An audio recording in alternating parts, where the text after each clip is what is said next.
नमस्कार छात्रों। देखिए, आज हमारी जो क्लास है पार्ट 3 के तहत पढ़ेंगे हम प्रश्नावली 4.2 के बाकी के बचे हुए सवालों को, जिसका नाम है द्विघात समीकरण। देखिए, कल इसमें हमने मूल्य ज्ञात किस प्रकार से करते इसको सीखा था। आज जो है हमें इसमें समीकरण पहले बनाने होंगे, फिर उसी टाइप से उनको हल करना होगा। देखिए, तो तीसरा सवाल लिखा हुआ है 4.2 का, ऐसी दो संख्याएं ज्ञात कीजिए जिनका योग 27 एवं गुणनफल 182 हो। तो यहाँ पर चूंकि हमें एक चर में मान निकालना होता है, एक ही चर लेंगे अर्थात x या फिर y। तो हम x रूप में इस सवाल को करेंगे। तो अपन ने यहाँ पर लिखा माना, जब इसको सॉल्व करेंगे, माना पहली संख्या माना पहली संख्या बराबर x तथा दूसरी संख्या बराबर क्या होगा, दूसरी संख्या बराबर होगा 27 माइनस एक्स। ठीक है, क्यों? क्योंकि अपन जैसे देखे कि यदि किसी दो व्यक्तियों के पास 100 रुपए हैं और एक व्यक्ति के पास यदि 50 रुपए हैं, या एक व्यक्ति के पास मान के चले 70 रुपए है तो दूसरे के पास, तो अपन 100 में से पहले व्यक्ति का हिस्सा घटा देते हैं तो दूसरे व्यक्ति का हिस्सा निकल आता है। इसी प्रकार से दोनों संख्याओं का योग जो है 27 है। पहली संख्या को हमने x माना तो दूसरी संख्या जो होगी 27 माइनस एक्स होगी। इसलिए अब प्रश्नानुसार हम क्या लिखेंगे, प्रश्नानुसार उसमें लिखा है कि इन दोनों का गुणनफल 182 हो। इसलिए प्रश्नानुसार लिखेंगे पहली संख्या x गुणे दूसरी संख्या 27 माइनस एक्स। क्या होगी, 27 माइनस एक्स बराबर में कितनी होंगी, 182। कल की तरह हम इसको जब हल करेंगे तो x का करेंगे 27 में गुणा, तो ये हो जाएंगे 27x माइनस x का करेंगे x में गुणा तो हो जाएंगे एक्स स्क्वायर बराबर 182। ये जेम के तेम लिखे जाएंगे। अब यहाँ पर हमें एक स्पेशल वर्ग समीकरण बनाना होता है। इस सबको हम उस साइड ले जाएंगे, अर्थात यहाँ पर बचेगा 0 बराबर में, जब वहां पर एक्स स्क्वायर जाएंगे तो प्लस के हो जाएंगे और 27x उस साइड जाएंगे तो माइनस के हो जाएंगे। और ए वाले जो 182 है जी ज्यों के त्यों लिखे जाएंगे, अर्थात 182 रहेंगे। चूंकि ऐसा सवाल हमने इसलिए किया है क्योंकि हमें इसको प्लस में लेना था, इसलिए हमने ऐसा कर दिया। लेकिन जब इसको हल करेंगे तो इसको आगे 0 को पीछे लिख सकते हो, उससे कोई अंतर नहीं होता। अर्थात x का स्क्वायर माइनस के 27x धन के 182 बराबर में 0 होगा। अब आप ऐसी दो संख्या देखिए, यहाँ पर कुछ नहीं है, मतलब एक है, एक का और 182 का गुणा करेंगे तो 182 होंगे।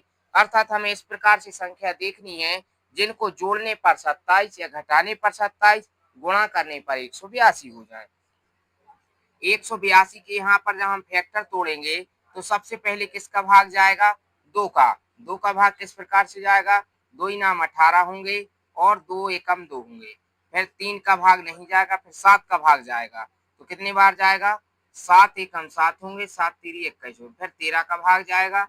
यहाँ से संख्या ज्ञात हो जाएगी, जैसे कि एक संख्या हो गई 13, एक हो गई 7 दूनी 14। मतलब यहाँ पर लिखेंगे x का वर्ग और ऋण, यहाँ पर लिखेंगे हम कितने, यहाँ पर लिखेंगे हम ऋण के 14x लेंगे और ऋण के हम 13x लिख देंगे, क्योंकि यह जुड़ के कितने हो जाएंगे, 14 हो जाएंगे, सॉरी 27 हो जाएंगे। और धन यहाँ पर लिखेंगे हम 13 गुणित 14। ठीक, इसको हम मिटा देंगे, 13 गुणित 14 बराबर 0 लिखेंगे। यहाँ पर देखिए कोई संख्या समान दिख रही, बिल्कुल, यहाँ पर x, यहाँ पर x। चाहे तो आप इसको एक बार तोड़कर लिख सकते हैं, जैसे कि हम यहाँ पर बता रहे हैं एक्स गुणित एक्स लिख सकते हैं, इसको ऋण, इसको 14 गुणित एक्स लिखेंगे, इतने में से अलग कॉमन निकालना माइनस। तो यहाँ पर लिख सकते हैं 13 गुणित एक्स धन यहाँ पर लिख सकते हैं 13 गुणित 14 बराबर में 0। यहाँ पर हमें क्या दिख रहा है, एक्स है, यहाँ भी एक्स, तो आप इस टाइप से गोला लगा सकते हैं। और यहाँ पर जो कॉमन है 13 और यहाँ पर कॉमन, जिस संख्या में गोला लग जाता है उसको कॉमन के रूप में बाहर लिख दिया जाता है, अर्थात एक्स बाहर, तो यहाँ पर एक्स माइनस 14 बचेंगे। यहाँ का चिन्ह ज्यों के त्यों, यहाँ पर 13 माइनस आ जाएंगे कॉमन तो एक्स। एक चीज और ध्यान रखना होता है इसमें, यदि यहाँ पर x माइनस 14 है तो यहाँ भी x माइनस 14 ही बनेगा, अर्थात माइनस का यहाँ पर गुणा करेंगे तो माइनस के 14 और बराबर में 0। ये वाला ब्रैकेट एक समान हो गया, तो यहाँ पर लिखेंगे x माइनस 14 बराबर 0, सॉरी, एक ब्रैकेट जो हमारा बनेगा x माइनस 14 और दूसरा ब्रैकेट जो बनेगा हमारा x माइनस 13 बराबर में 0। जब यहाँ पर हम हल करेंगे तो यहाँ से देखिए हमारे जो आंसर आएंगे वो 0 जो है इसके बराबर भी लिखते हैं, अर्थात x माइनस 14 बराबर 0 अलग, और यहाँ पर x माइनस 13 बराबर 0 अलग। जब यहाँ करेंगे तो x बराबर 14 आ जाएंगे, और यहाँ पर करेंगे तो x बराबर हमारे 13 आ जाएंगे। देखिए यहीं से हम लिख सकते हैं, या तो हम यही को ले लेंगे या फिर हम x का मान एक बार यहाँ रखेंगे तो x का मान हमारा एक 13 आ जाएगा। क्यों? क्योंकि x का मान हमारा 13 दिख रहा है। और दूसरा है 27 माइनस 13, मतलब 27 में से 13 घटाएंगे तो 14 हो जाएगा। हम यहाँ पर इन मानों को लेंगे, ना कि इन दोनों के यहाँ के मान। ठीक, इसमें से किसी एक का मान लेने पर, जैसे हमने x बराबर 14 तो निकाला है, लेकिन हम x बराबर 13 मान लेंगे तो हमारी दोनों संख्या यहाँ से क्लियर हो जाएगी। ठीक, आप लिख सकते हैं अतः पहली संख्या 13 तथा दूसरी संख्या 14 होगी। अब इसी प्रकार से हम इसको करेंगे। दो क्रमागत धन पूर्णांकों को ज्ञात करें जिनके वर्गों का योग 365। तो यहाँ लिखेंगे माना पहली धन पूर्णांक x है तथा दूसरी धन पूर्णांक क्या लिखेंगे, क्रमागत है चूंकि तो x प्लस 1 होगी।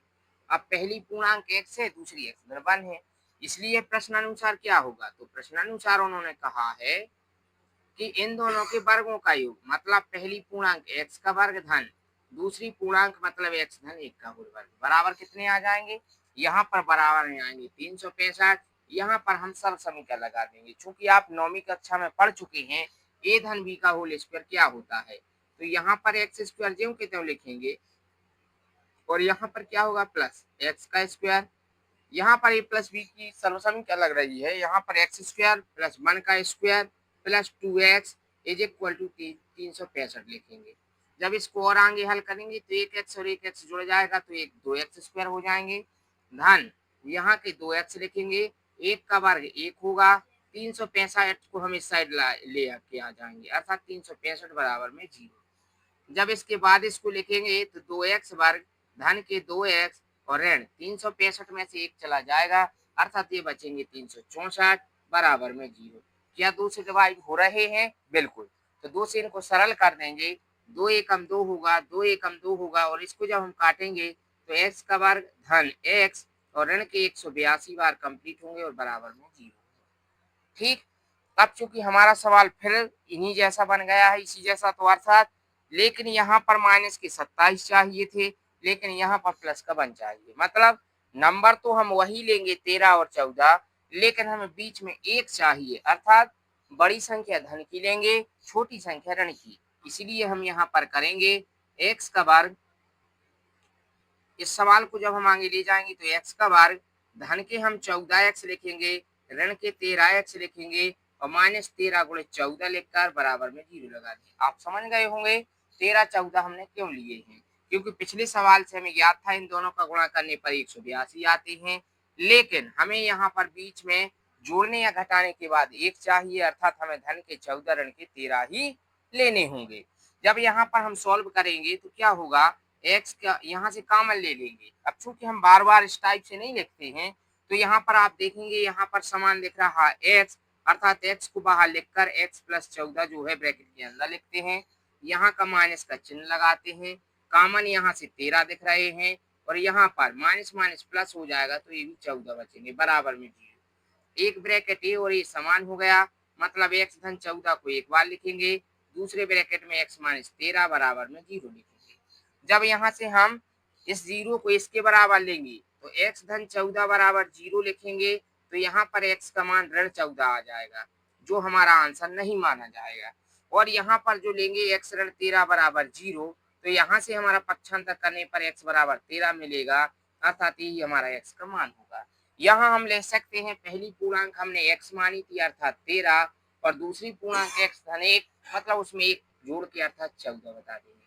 आपको हमने बताया था नीचे वह लाइन लिखनी होती है, अतः आप लिखेंगे अतः पहली पूर्णांक। इस सवाल को हमने बताया किसी भी सवाल में लास्ट में जो आंसर आता है वह अतः करके बताना होता है। अतः पहली पूर्णांक जो हम बोलेंगे, पहली पूर्णांक x बराबर 13 तथा दूसरी पूर्णांक x धन 1 बराबर 14, ये हमारे आंसर है। ठीक, आज की क्लास में हमने इन दोनों सवालों को करना सीखा है।